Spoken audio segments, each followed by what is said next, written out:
Hi, welcome everybody to this month's episode of Cronin's Corner. I am State Senator John Cronin. Thank you for joining us. I am pleased today to be joined by Melissa Fetterhoff from the Nashoba Valley Chamber of Commerce, Executive Director, President and CEO, Commander of the Starship, right? Fearless leader. One. Yeah. I like that one. So welcome. Thank you so much for joining us. Thank you. So before we get started, really looking forward today to talking about the Chamber, your work, what's going on here in our region and corner of Massachusetts. But could you introduce yourself to people who are watching who might not have met you yet or know you? Sure. My name's Melissa Fetterhoff. I am the President and CEO of the Nashoba Valley Chamber. I have been working for the Chamber coming up on 22 years now. And prior to that, I was actually a Chamber member for 5 years. I was in banking, and I was part of the team that was hired to open the Air branch of the IC Federal Credit Union, and we didn't have a footprint in Nashoba area, so we needed to get involved and meet people, and the best way to do that was to join the Chamber. And then it pulled you in. You never left, right? I never left. Yeah. 27 years later. So. And I think that's one of the great things about the Chamber is there's not that many entities that bring people together, and especially across academia, schools, into the business community, across sectors in the business community. How powerful is that kind of network and the Chamber's ability to activate it? It's been great, and it is amazing to see so many. And after over 27 years, I've seen people, grow and move on and move up in their careers. Their families have grown. They leave the Chamber for a little bit because they have little young kids, and then they come back years later when their kids are, have their own, starting to have their own lives, and so it's pretty amazing to have seen so much, and to see so many businesses working so hard to make the region a better region. How's the region changed since when you started? Oh boy, I would say. Or stayed the same. I would say a little bit of both. It's definitely, I grew up in Littleton, and so I'm definitely from the area. I went to Fitchburg State for a little bit, and so it's definitely stayed the same, but it's changed so much. Devens has really had a big impact on the region. The closure and of the 27 base. years ago, it was like receiving a death sentence. It really was. Yeah. It really was. Can you take us back to that time? What was that like? Oh, I was so much younger. Yeah. Truthfully, I was at a point in my life that it didn't register to me the way that it would register to me today. Yeah. So and we've gone through 9/11. Yeah, so much has changed. Devens has become such a juggernaut for the region. I think a lot of people who live here, who have been in North Central forever, who haven't even driven through in a while, would be shocked to see all the development. And Bristol Myers Squibb, their North American headquarters, is there. Commonwealth Fusion, who is doing some of the most cutting-edge research and development on clean energy anywhere in the world, has 500 engineers who work there every day. Yeah. What else is going on at Devens, and how does the Chamber kind of support what's happening there? There's so much going on. There's a Sterling Street Brewery. Most importantly, there's a brewery coming There's a brewery coming. So Devens has really made it, because there's going to be good beer now. Yeah. We're so excited. There's always something. It seems like there's always new ground being broken, and people are always like, and I happen to be on the Devens Enterprise Commission as well, and which has been a great partnership, really, for me, and getting to know what's happening in the area, and stay on top of that. But sometimes people are asking me, they're like, what's going on here? And I'm like, I didn't even know there was something going on there. Just there's always something. Yeah. And it's totally it's 21st century innovation economy, like no matter where you look, right? Yeah.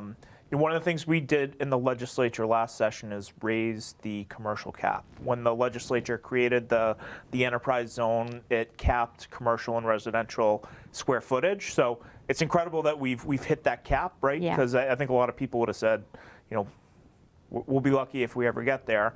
And I think this session we're looking at raising the housing cap too. That would be fantastic. Yeah. It's obviously it's much needed. The governor talked about it, you know, and we have space for it.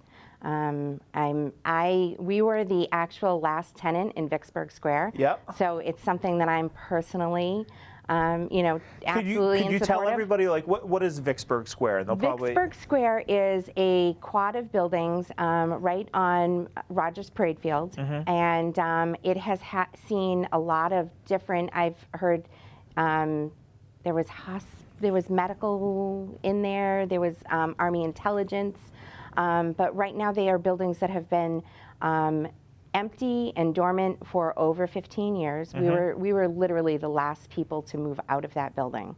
And it needed improvements then, and it's not, you know, Mass Development's done the best that they can with the resources that they have, and with the zoning that has been there, which is not for residential use right now. It's right? not, and we've gone. The chamber has been proud to support several times. They've gone before a Supertown meeting to try to, you know, add housing, and it's been declined each time.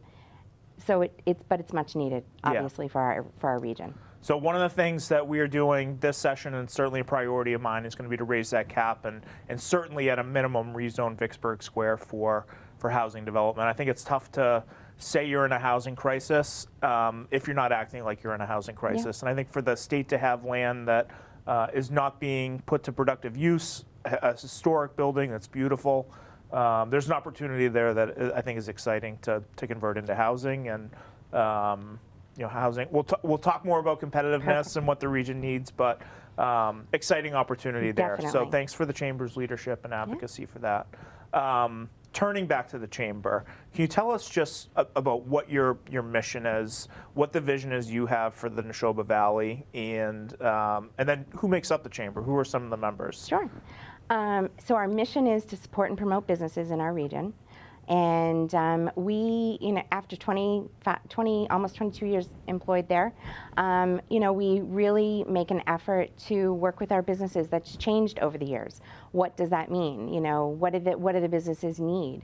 And so we're always looking to the businesses to find out what will help them be more successful. What types of, you know, educational speakers can we bring in?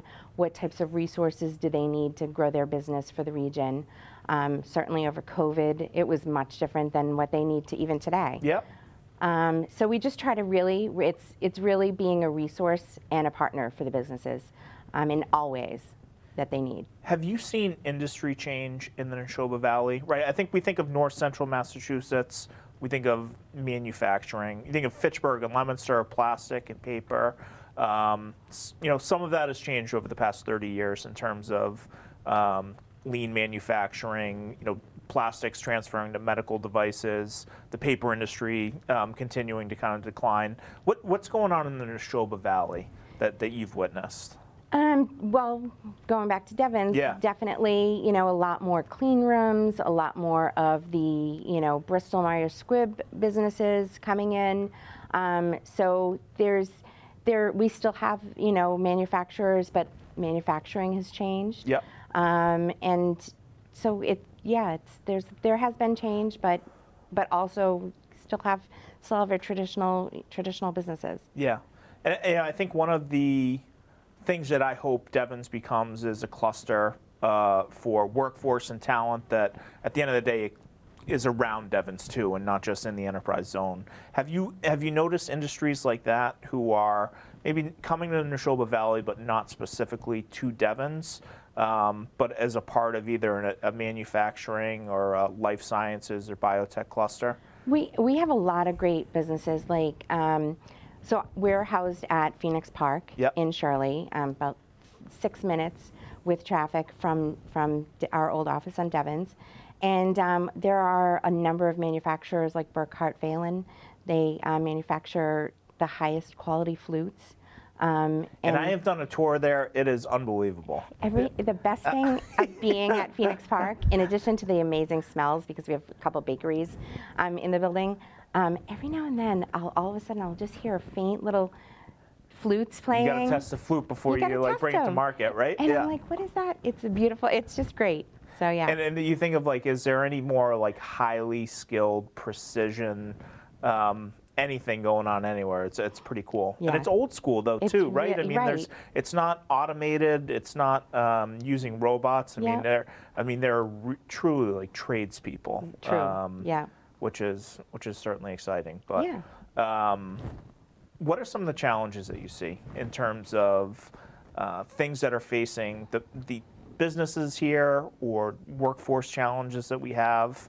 Well, housing and transportation is, obviously a huge issue for our region. And I think I know everybody goes to it, but the soft skills and getting people employed again. We still have, a number of businesses that are looking to fill roles with the right person. And so that's been a huge challenge over the years. And we haven't really fully recovered from the pandemic in terms of workforce. Yeah. Can you talk about some of the disruptions and some of the impacts that, one, that businesses faced, and two, that maybe we're still kind of going through? Well, so one thing I can tell you, we've been doing a job fair hiring event for 10 years. Mm-hmm. We do them twice a year in the fall, and then we actually have one coming up in March. And it has changed a lot over the years. When we first started doing them 10 years ago, easily we had 150 people waiting to get into the event before we even opened. Yep. And now people, employees, job seekers are pickier, and they can be with what types of jobs they're looking for. Yeah. And working from home, that's been a huge thing that folks, quality of life balance. Yeah. And so, but businesses want people to come into the office, and so that's been a huge thing that businesses are having to juggle and try and find the next thing that works best for them. Right. I think it probably won't have a huge impact on our region or North Central Massachusetts, but I think one of the things that worries me is how harmful people not going into work is, and not just for productivity or for building those soft skills. I think of young people. The first couple of years out of college, you were really learning how to be successful the rest of your career. And I feel bad for the kids who graduated during the pandemic or graduated from high school and came out in the pandemic. To just not have that interaction with people who become role models and you look up to, or it's so integral to everything that follows. I had one of my best learning experiences was one of my worst bosses that I worked for. I learned exactly what I never want to do. I would have never learned that if I worked from home. Yep. So absolutely. Yeah. And I think we're still, there's a reckoning coming with the commercial real estate bubble that is gonna, that I don't think we fully understand the effects of too. So very dangerous. But we're also kind of facing some demographic headwinds here in central or north central Massachusetts that I think directly ties into some of the workforce challenges that the Chamber's members are facing. How do we best address that, or how are some of the companies trying to innovate to meet their workforce needs? In the last hiring event that we did, we partnered with some great programs looking at recruiting, older folks, getting them back into the work environment. A lot of folks retired early with the pandemic because, it was a great time for them to do that. But they're not. Then everybody's portfolio went down 25%, right? So it's like, yeah. And they're not done, and they're so skilled, and they've got so much more to bring to the table. And we do have a shortage of, younger folks coming into the work environment. So it's definitely a challenge. I think, one of the opportunities that we have, if we can seize it, is, we can get young people out here if we can increase our housing stock. Yes. And we need to do that not just in our gateway cities, but we need every type of housing everywhere. Can you talk about the conversations that you have with your members, and then things that you're advocating for at the State House or at the local level to try to get at that challenge? Sure. Housing, working with Devons, trying to get, increase that housing has definitely been one of the things that we've been working on. Transportation, we've been working with MART, trying to, over the years, we've been part of a group that's been meeting at Devons to work towards getting that last mile, getting people from the train to, their place of business. That's a gap there, it's right? It's a huge gap. Between Shirley and the MBTA station? Between Shirley and Air. And Devons. Yeah, and Devons. And even just having, better public transportation to get to the hospital and to the libraries, and all the great resources that are available for the folks in the community.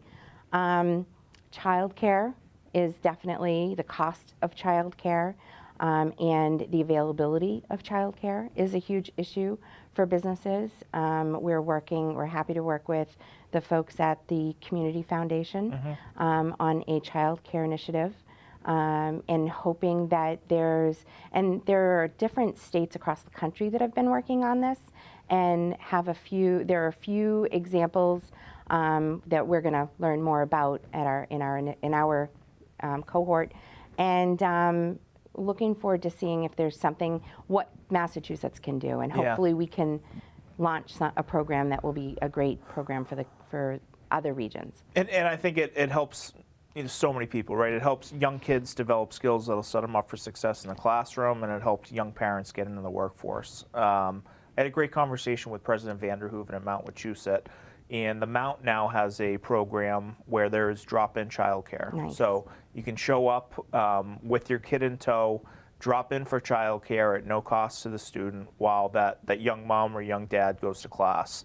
And that's not something that we had in the region a few years ago. Yeah. So certainly something we need to sustain. And then the governor had a really exciting announcement this week too, where she is proposing to extend universal pre-K to 4-year-olds in all 26 of the region's gateway cities. Yeah. So for places like Fitchburg or Leominster or Lowell, that can certainly be a game changer for a lot of families. Absolutely. Yeah. What are some of the other challenges to getting people back into the workforce that your members are facing? That's a good question. And I'll also say, I read this in the paper this morning that is very exciting. We know we have a lot of arrivals here in Massachusetts and migrants. I read in the paper that the workforce program, the training program that the state has set up, has people working at Air at Catania Oils, right? Yes. Yeah. Can you talk about that business? Because it's a huge. It's a great business. It's a great business. Yes. Yeah. Yes. Catania Oils. Our board actually just recently, a couple months ago, did a tour there. Have you ever done a tour? I haven't. I haven't. We'll work on scheduling that. It's a fun tour. And they manufacture. They ship in oil. Olive oil. It was like Vito Corleone's business, right? Yeah. They actually, it's not just olive oil. They have all kinds of oils. Yeah. Almond oil. I don't know. I'm not going to name all the oils because I'm not going to get them all correct. But they manufacture blends, specific blends for other companies. I know they have their own label that they distribute in the region, and then they private label distribute for other businesses in the region. Like I want to say Ken's Steakhouse salad dressing. It's a big account. It's a huge account. Yeah. And so it's really impressive, the things that they do. And so, you have to go on the tour there. I think that just the diversity of businesses that are chamber members is something that we can be proud of. Could you highlight a couple other members that come to mind or are doing pretty interesting things? Sure. We've got the flute business and the oil business covered. Yes. Yeah. The olive oil business. Of course, there's the hospitals. We're very lucky in our area to have some really great hospitals, Nashoba Valley, UMass Memorial, and there's always, I know they're always hiring, and there's always something going on. We've just had Steve Roach out to speak at our Fidelity Bank breakfast 2 months ago. Oh my gosh, I'm having a brain fart. Like, what businesses? What businesses? You've got more than 2 members. I know, right? I do. We have 500 something businesses. There's always something going on. And so, what about the Chamber's events? Can you talk about things that are coming up or things you do every year, and what are the ways that people can get involved or join the Chamber? Sure. So one of the big things that we're working on right now is our taste. So we've been for 21 years. This would be our 23rd, but we had 2 years of COVID, and so we have our 21st annual Taste of Nashoba. It's held at Lawrence Academy in Groton, and we have anywhere from 35 to 50 vendors. Wow. Food, beverage. All of the ticket holders get to vote on best entree, dessert, beverage, appetizer, and presentation. And I always between the 35 to 50 vendors, you're never going to make it to all vendors. I've tried every year. You'll get sick. Yeah. What number do you get sick at? 17, 18? I wish I even got that high. Right, I get to like 10 and I'm like, oh. And you know, I always try, like, you know, stuff yourself before you go, because then, you know, your belly has more room. Starve yourself before you go. You can't war game 35 different stations, no, right? Yeah. Right. No. So it's amazing, though.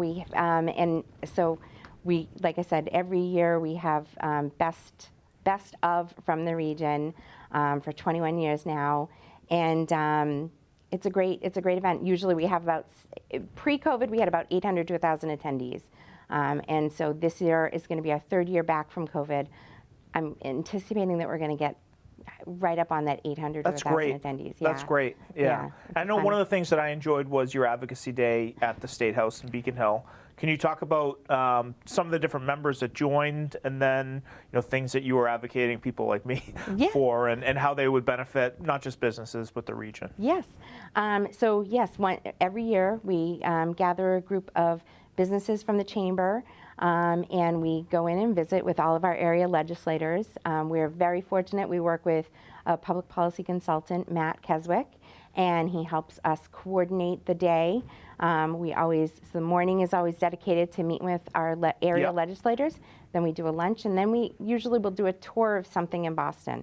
And every year, the folks that we've had, Mount Wachusett Community College, More Enterprises, American Alarm, Alpha Graphics. So we have, you know, a wide range of businesses that get involved. We've always had somebody from usually Nashoba Park Assisted Living, wide range of different businesses that join. And we have a public policy statement every year. Again, I go back to housing, transportation, childcare, unemployment, and those are our primary goals every year. But all of the businesses have different issues that they're dealing with, and so it's a great opportunity to, I find, it's less intimidating when you go with a smaller group of folks. Yeah. To meet with. Sometimes people are, I'm sure you've felt it, like, nobody's scared of me, Melissa. I don't know. Yeah. Maybe you meet Mike Kushmerek or Natalie Higgins. They put the fear of God in the people. Yeah, very scary people.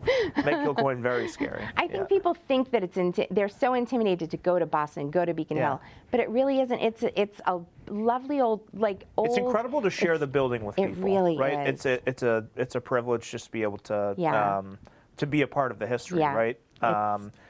We were in there yesterday, and I learned, and I didn't know this, but Paul Revere and Sam Adams laid the cornerstone of the building, right? I mean, there's the history of the country is the history of the State House. So it's a great place to visit every year.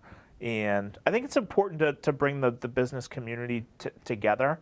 I know I appreciate the hearing about the challenges, but as you said, it comes back to housing and transportation and workforce development.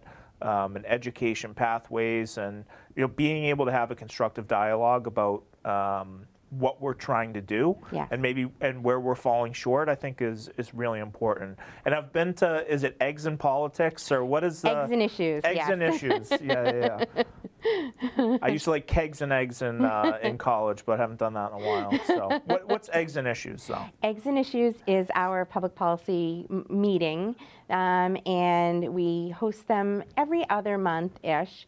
And we try to bring in guest speakers like yourself, share what your issues that you've been, working on, and it's a great dialogue with the businesses, so that they have the opportunity. Secretary Augustus was there. Yeah, Yes, Ed Augustus from Worcester. We're very lucky to have him. And we've had a Lieutenant Governor came out and visited with us earlier last year. We've been very lucky to bring in, and whenever there's a ballot initiative, we use our Eggs and Issues as an opportunity to educate our members.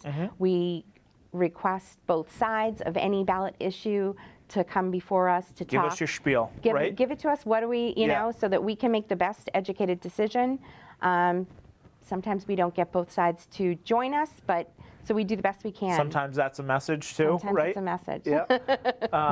So we got a couple minutes left, but what's your vision moving forward for the chamber, and how would you like to see, the chamber help move the Nashoba Valley region forward? So one of the things that we're working on is we're building our board of advisors right now, and we have a meeting scheduled so that we can have an open conversation with the businesses.